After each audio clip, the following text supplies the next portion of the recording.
Hello students. आज का जो हमारा टॉपिक है वो है भौतिक भूगोल का पर्वतों की उत्पत्ति से संबंधित सिद्धांत। पर्वतों की उत्पत्ति से संबंधित सिद्धांत ये मुख्य सिद्धांत है, जिनमें से पहला है कोबर का भूसन्नति सिद्धांत, दूसरा है होम्स का संवहनीय तरंग सिद्धांत, जेफ्रिज का तापीय संकुचन सिद्धांत और हैरी हेस का प्लेट विवर्तन की सिद्धांत। इन चारों सिद्धांतों में से सबसे ज़्यादा इम्पोर्टेंट सिद्धांत जो है वो है कोबर का भूसन्नति सिद्धांत। इस सिद्धांत को सबसे ज़्यादा मान्यता प्राप्त है, इसलिए इस सिद्धांत को आज का जो हमारा टॉपिक भी है वो कोबर का भूसन्नति सिद्धांत ही है। उससे अब बात करते हैं पर्वतों के कालक्रम की। तो पर्वतों के 4 कालक्रम बताए जाते हैं। वैसे कोबर ने तो 6 कालक्रम माने हैं, तो 4 कालक्रम बताए जाते हैं। इनमें से पहला है कैम्ब्रियन युग से पूर्व के पर्वत, दूसरा कैलिडोनियन पर्वत, तीसरा हर्सिनियन पर्वत और चौथा अल्पाइन पर्वत। अल्पाइन पर्वत को नवीनतम पर्वत भी कहा जाता है। आल्प्स, एटलस, हिमालय, ये सारे अल्पाइन पर्वत ही हैं।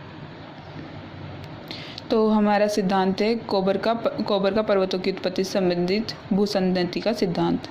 कोबर कौन था? कोबर प्रसिद्ध जर्मन विद्वान थे, जिन्होंने पर्वतों की उत्पत्ति की समझाने के लिए अपना संकुचन शक्ति पर आधारित सिद्धांत दिया, भूसन्नति का सिद्धांत। वास्तव में उद्देश्य क्या था कोबर का? कोबर चाहते थे कि जो प्राचीन दृढ़ भूखंड यानी स्थल भाग और भूखंडों तथा भूसन्नतियों में संबंध स्थापित करना, कि क्या रिलेशन है, दोनों की वजह से ही पर्वतों का निर्माण हुआ है, तो वो किस तरीके से हुआ है, इस चीज़ को समझाने के लिए कोबर ने अपना सिद्धांत दिया। कोबर का मानना था कि जहाँ पर आज पर्वत है वहाँ पर पहले क्या थी? भूसन्नतियाँ थी। इन भूसन्नतियों के चारों ओर प्राचीन दृढ़ भूखंड था, जिन्हें उन्होंने कैट्रोजन कहा है। भूसन्नतियाँ डेफिनेशन क्या दी है उन्होंने भूसन्नति की? उन्होंने कहा कि लंबे उथले जलीय भाग जिनमें तलछटी निक्षेप के साथ तली में निरंतर धंसाव होता रहता है, उन्हें क्या कहा गया? भूसन्नतियाँ। आगे समझाऊंगी किस तरीके से। जैसे अभी इसमें बात करते हैं अपन कि यहाँ पर क्या हो रहा है कि ये स्थल भाग है, ये दोनों स्थल भाग है, ये स्थल भाग है और यहाँ पर ये जलीय भाग था। अब जलीय निक्षेप में धीरे धीरे मलबा इकट्ठा होता जा रहा है। जैसे जैसे मलबा इकट्ठा होता जा रहा है ये भारी होता जा रहा है और भारी होने की वजह से नीचे की साइड जाता जा रहा है। यानी कहने का मतलब है कि ये स्थल भाग है, यहाँ से जो पानी का जो क्षेत्र आ रहा है इस भूसन्नति में जैसे जैसे अपना पानी डाल रहा है तो साथ में क्या हो रहा है कि कंकड़ पत्थर अवसाद भी ला रहा है, और अवसाद लाने की वजह से वो क्या कर रहा है? इस भूसन्नति में उनको जमा करता हुआ जा रहा है। अब इस भूसन्नति में वो जमा करता हुआ जा रहा है, तो जमा करने की वजह से अवतलन हो रहा है। यानी कहने का मतलब है कि वो पदार्थ ला रहा है, कण ला रहा है और आके इसके अंदर डाल रहा है। डालने की वजह से क्या हो रहा है कि नीचे क्या जो धंसाव हो रहा है, धंसाव की वजह से अवतलन की क्रिया हो रही है।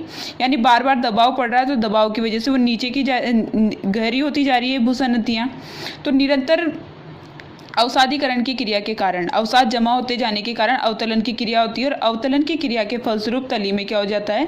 धंसाव हो जाता है। और एक टाइम आता है कि भूसन्नति जो है इसकी लिमिट पूरी हो जाती है। ये एक होता है ना कि आप इसमें इतना ही भर सकते हो, तो ये होता है कि भूसन्नति में कंकड़ पत्थर इतने ज़्यादा जमा हो जाते हैं कि एक टाइम आता है कि वो पूर्ण रूप से भर जाती है। अब पूर्ण रूप से भर जाने के कारण क्या होता है कि इसमें संकुचन के कारण यानी सिकुड़न होती है। तो उसके कारण क्या होता है कि दोनों स्थलखंड क्या होते हैं? दबाव बनाते हैं, संपीड़न का बल लगता है इसमें। अब दबाव बनने की वजह से क्या होता है? इन दोनों स्थलखंड में दबाव बनेगा दोनों तरफ से।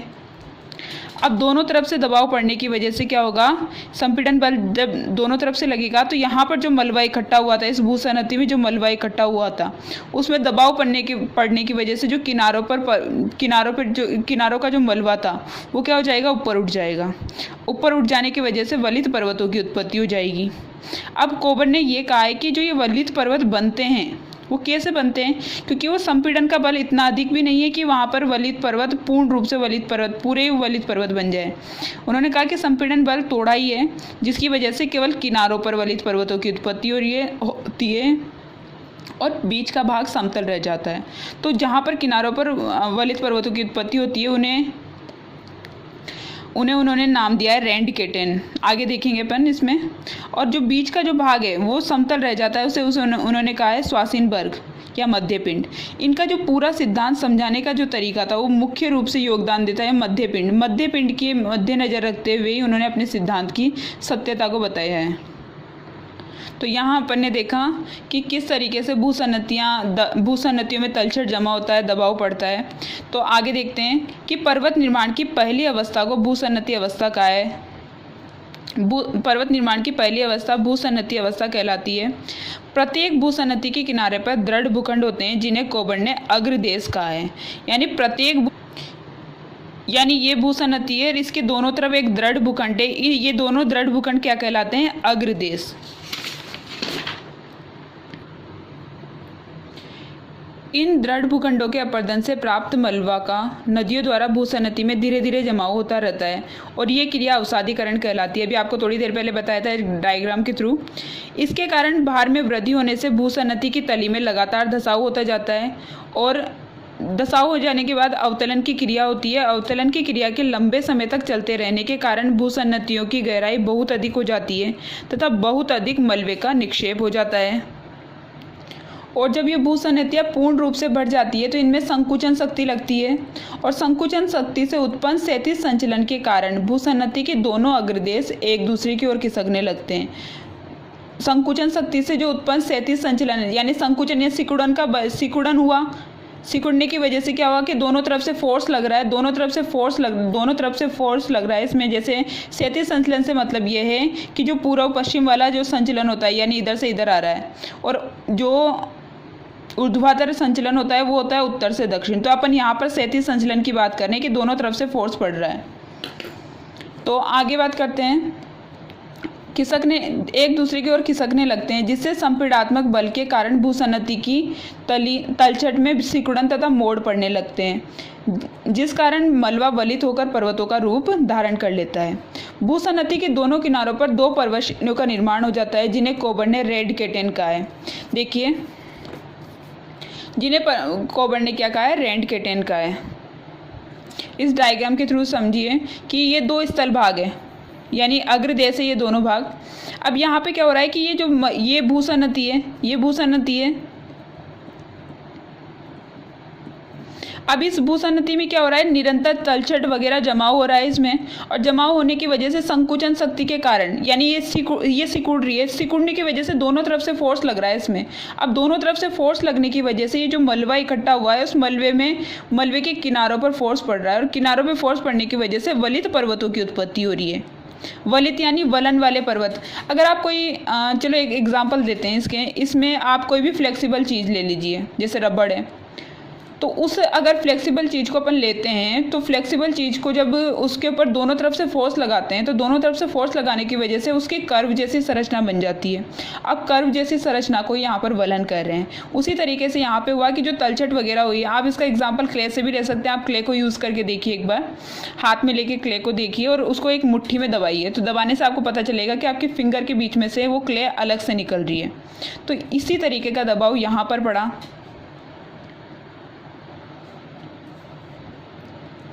आगे देखते हैं, उन्होंने वलित पर्वतों की उत्पत्ति में संपीड़न को सामान्य बताया, जिसके कारण केवल किनारे ही वलित होते हैं, बीच वाला भाग अप्रभावित रहता है, जिसे कोबर्ड ने स्वासिनबर्ग या मध्य पिंड कहा है। मध्य पिंड पर ही आधारित इनका पूरा सिद्धांत है। तो स्वासिनबर्ग का है, यानी ये वाले भाग को तो स्वासिनबर्ग का है, और इस वाले भाग पर जितने भी पर्वत उठे हैं उसको उन्होंने कहा है रेड केटेन। अच्छा, कोबर ये कहते हैं कि जो संपीड़न बल है वो सामान्य बताया गया है। मान लो अगर संपीड़न बल अधिक हो जाता तो क्या कंडीशन होती? तो अगर संपीड़न बल अधिक हो जाता तो क्या होता है कि ये दो स्थल भाग रह जाते हैं, और ये भूसन्नति है ही, इसमें कंकड़ पत्थर सब जम रहा है, ये अग्रदेश है, दोनों तरफ के स्थल भाग। तो अगर मान लो ये फोर्स बहुत ज़्यादा लग जाता तो क्या होता है कि यहाँ पर वलित पर्वत पूरे ही बन जाते, ये सारे वलित पर्वत बन जाते हैं। इसके बीच में क्या हो जाता है कि स्थल भाग जो अस्थिर क्षेत्र रहा है वो तो रहता ही नहीं, यानी कहने का मतलब है कि मध्य पिंड का निर्माण ही नहीं होता।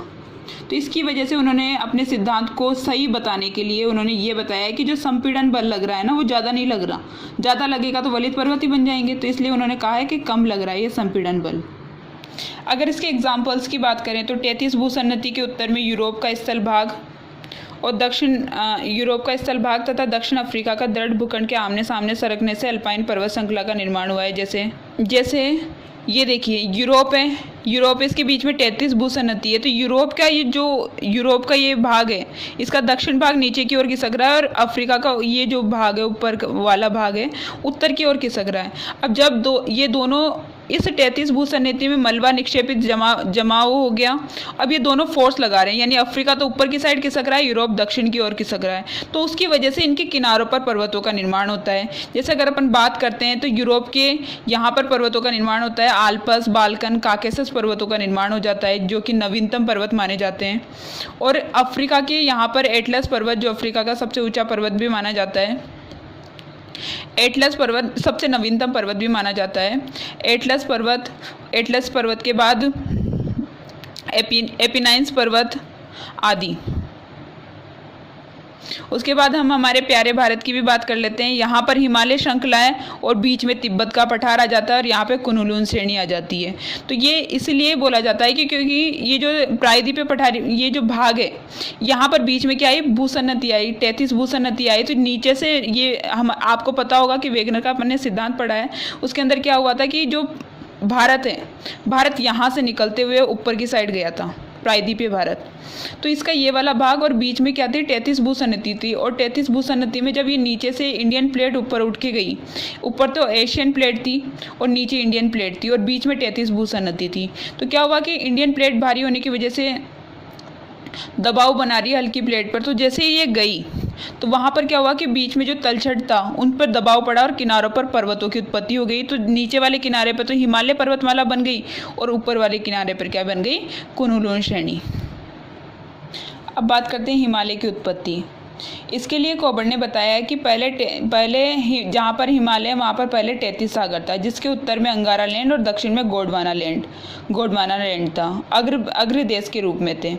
इयोसिन युग में क्या हुआ कि अग्र देश आमने सामने सरकने लगे, जिस कारण 33 सागर के दोनों किनारों पर तलछट में वलन पड़ गया और जिससे उत्तर में तो कुनलुन और दक्षिण में हिमालय पर्वत की उत्पत्ति हो गई और बीच का भाग अप्रभावित रहा, जो तिब्बत के पठार के रूप में था। जैसे अपन यहाँ पर देखते हैं अंगारा लैंड और गोंडवाना लैंड, ये दो पार्ट थे। अब इसमें क्या हुआ कि ये दोनों अग्र प्रदेश के रूप में थे। अंगारा लैंड के अंदर कौन कौन सी चीज़ें आ गई थी, जैसे यूरेशियन प्लेट आ गई थी, उत्तरी अमेरिकन प्लेट आ गई थी, यूरोपियन प्लेट आ गई थी, ये प्लेट अंगारा लैंड के अंदर आई थी।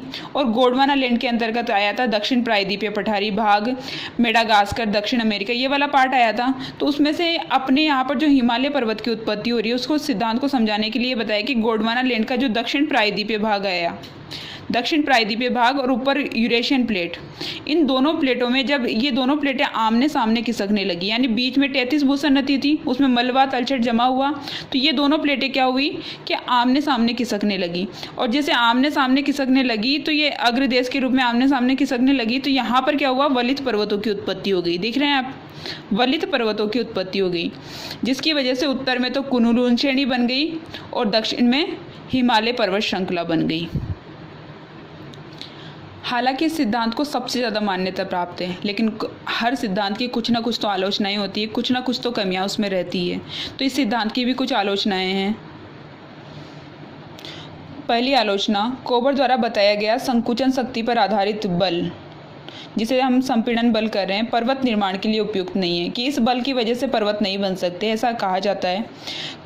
दूसरा है कि कोबर मानते हैं कि भूसन्नति के दोनों पार्श्व सरकते हैं, जबकि स्वेस मोदे जो मानते हैं, जिन्होंने पृथ्वी के आंतरिक संरचना को बताया है, वो मानते हैं कि एक ही पार्श्व खिसकता है, यानी एक ही अग्र प्रदेश खिसकता है, जिसे उन्होंने नाम दिया है पृष्ठ प्रदेश। स्वेस ने नाम दिया है कि एक ही स्थलखंड आगे खिसकता है, जिसको नाम दिया है उन्होंने पृष्ठ प्रदेश। जो पार्श्व और दूसरा पार्श्व स्थिर रहता है उसे उन्होंने नाम दिया है अग्रदेश। और स्वेस के मत को इस मामले में सबसे ज़्यादा मान्यता प्राप्त है, इसलिए इस सिद्धांत की आलोचना भी की जाती है। जैसे इसका एग्जाम्पल के थ्रू अगर अपन समझते हैं तो प्रायद्वीपीय भाग तो स्थिर है, गोंडवाना लैंड का ही भाग है ना प्रायद्वीपीय भाग, वो तो स्थिर है, दबाव तो वही बना रहा है, तो वो तो स्थिर है, लेकिन उसका उत्तर में खिसकना गलत है कि वो तो स्थिर भाग है, वो उत्तर में कैसे खिसक रहा है, उसको तो नहीं खिसकना चाहिए। तो इसकी वजह से इस सिद्धांत की आलोचना की जाती है। तीसरी बात यह है कि ये जो सिद्धांत है वो पूर्व से पश्चिम में फैले पर्वतों का स्पष्टीकरण तो कर देता है, परंतु उत्तर से दक्षिण में फैले पर्वतों को नहीं स्पष्ट कर पाता है। तो ये था कोबर का सिद्धांत, जिसके अंदर अपन ने देखा कि जो भूसन्नतियाँ होती है, जलपूर्ण गर्त होती है, उथले जलीय भाग होती है, लंबे और उथले जलीय भाग होती है, और इसके दोनों चारों तरफ जो स्थलखंड होता है उसे तो केटोजन का है, लेकिन जो किनारों पर स्थलखंड होता है उन्होंने उनको नाम दिया है अग्रदेश। अग्रदेश का है। आगे का है कि जो यहाँ से स्थलखंड से जो पानी बहकर आता है वो अपने साथ तलछट वगैरह को लाकर इस भूसन्नति में जमा करने का प्रयास करता है, जमा करता रहता है। जमा करने की वजह से अवसाद इकट्ठा होता जाता है, और अवसाद इकट्ठा हो जाने की वजह से वो बहुत ज़्यादा दबाव बनाता है। जैसे इस तरीके से ये कंडीशन पैदा हो जाती है। धीरे धीरे जल आ रहा है, धीरे धीरे वो नीचे की साइड जा रहा है। क्यों हो रहा है ऐसा? क्योंकि उसमें भार आ रहा है। जैसे कोई चीज़ भारी होगी तो वो नीचे की साइड ही गिरेगी, तो इसकी वजह से तलछट में निक्षेप हो रहा है। और निक्षेप हो जाने की वजह से क्या हो रहा है कि एक टाइम आता है कि ये निक्षेप इतना ज़्यादा हो जाता है कि पूर्ण रूप से भर जाती है, इससे ज़्यादा इसको भरा नहीं जा सकता। तो उसके कारण क्या होता है कि ये सिकुड़ने लगती है, संकुचन की शक्ति इस पर कार्य करने लगती है, जिसके फलस्वरूप जैसे ये सिकुड़ने का काम करेगी तो ये दोनों तरफ से इसके ऊपर फोर्स लग जाएगा। अब इस फोर्स लगने की वजह से यहाँ पर जो मलबा था उस मलबे के किनारों पर भी फोर्स लगेगा, और उसकी वजह से वो किनारों वाला भाग का जो मलबा है ऊपर उठ जाएगा, जिससे क्या होगा कि पर्वतों की उत्पत्ति होगी। और उन्होंने कहा कि ये जो संपीड़न बल लग रहा है, दबाव शक्ति जो लग रही है वो कम ही लग रही है, तो इसकी वजह से जो बीच का भाग है वो स्थिर रह जाता है और वो ऊपर नहीं उठ पाता है, जिसे उन्होंने नाम दिया है मध्यपिंड या स्वासीन वर्ग। इसी तरीके से उन्होंने हिमालय की उत्पत्ति को भी समझाना चाहा कि दोनों तरफ फोर्स लग रहा है, अंगारा लैंड और गोंडवाना लैंड है, दोनों फोर्स लगा रही है। फोर्स लगाने की वजह से उत्तर में कुनलुन श्रेणी बन रही है और दक्षिण में हिमालय पर्वत बन रहा है, और बीच में तिब्बत का पठार शेष रह रहा है।